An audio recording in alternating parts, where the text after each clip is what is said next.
ಎಲ್ಲರಿಗೂ ನಮಸ್ತೆ ಸ್ನೇಹಿತರೆ, ನಾನು ನಿಮ್ಮ ಆಕಾಶ್ ಮಂಡಲ್. ಸ್ನೇಹಿತರೆ, ಇವತ್ತಿನ ಭದ್ರಾ ಡ್ಯಾಮ್ ವಾಟರ್ ಲೆವೆಲ್ ಎಷ್ಟೇ ಅಂತ ನೋಡ್ಕೊಂಬರೋಣ. ಅದಕ್ಕಿಂತ ಮುಂಚೆ ನೀವೇನಾದ್ರು ನಮ್ಮ ಚಾನಲ್ನ ಸಬ್ಸ್ಕ್ರೈಬ್ ಆಗಿಲ್ಲ ಅಂದರೆ ದಯವಿಟ್ಟು ಸಬ್ಸ್ಕ್ರೈಬ್ ಮಾಡ್ಕೊಳ್ಳಿ, ಹಾಗೆ ವಿಡಿಯೋನ ಶೇರ್ ಮಾಡಿ.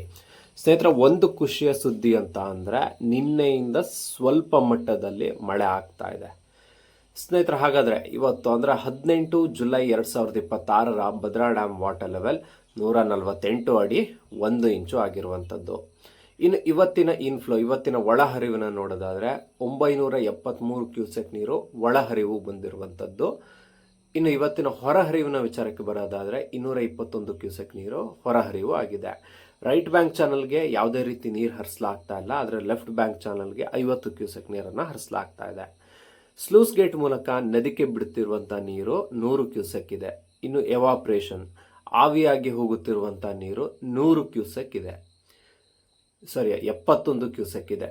ಇನ್ನು ಭದ್ರಾ ಡ್ಯಾಮ್ನ ಲಾಸ್ಟ್ ಇಯರ್ ವಾಟರ್ ಲೆವೆಲ್ ನೋಡೋದಾದರೆ 178 ಅಡಿ 3 ಇಂಚು ಇತ್ತು. ಇನ್ನು ಲಾಸ್ಟ್ ಇಯರ್ನ ಒಳಹರಿವಿನ ವಿಚಾರಕ್ಕೆ ಬರೋದಾದರೆ ಬರೋಬ್ಬರಿ 16,017 ಕ್ಯೂಸೆಕ್ ನೀರು ಒಳಹರಿವು ಬಂದಿತ್ತು. ಅದೇ ರೀತಿ ಕಳೆದ ಬಾರಿಯ ಹೊರಹರಿವಿನ ವಿಚಾರಕ್ಕೆ ಬರೋದಾದರೆ 3,679 ಕ್ಯೂಸೆಕ್ ನೀರು ಹೊರಹರಿವು ಆಗಿತ್ತು. ಇನ್ನು ಮಳೆ ವಿಚಾರಕ್ಕೆ ಬರೋಣ ಸ್ನೇಹಿತರೆ. ಮಳೆ ವಿಚಾರಕ್ಕೆ ಬರೋದಾದರೆ ಅಂದರೆ ಈ ಲೊಕ್ಕೊಳ್ಳಿ ಭಾಗದಲ್ಲಿ ನಿನ್ನೆ ಸಂಜೆಯಿಂದ ಸ್ವಲ್ಪ ಪ್ರಮಾಣದಲ್ಲಿ ಮಳೆ ಆಗ್ತಾ ಇದೆ. ಸೊ ಇನ್ನು ಕಳಸ ಮತ್ತು NR-ಪುರ ಭಾಗದಲ್ಲೂ ಒಳ್ಳೆ ರೀತಿಯ ಮಳೆ ಆಗ್ತಾ ಇದೆ. ನೀವೆಲ್ಲ ಕೇಳ್ಬೋದು, ಆದರೂ ಕೂಡ ಇನ್ಫ್ಲೋ ಯಾಕೆ ಕಮ್ಮಿ ಆಗಿದೆ? ಅಟ್ಲೀಸ್ಟ್ ಎಷ್ಟು ದಿನ 1,700 ಕ್ಯೂಸೆಕ್ ಆರು ಬರ್ತಾ ಇತ್ತು, ಈಗ 971 ಕ್ಯೂಸೆಕ್ ನೀರು ಅಷ್ಟೇ ಬಂದಿದೆ ಅಂತ ಕೇಳ್ಬೋದು.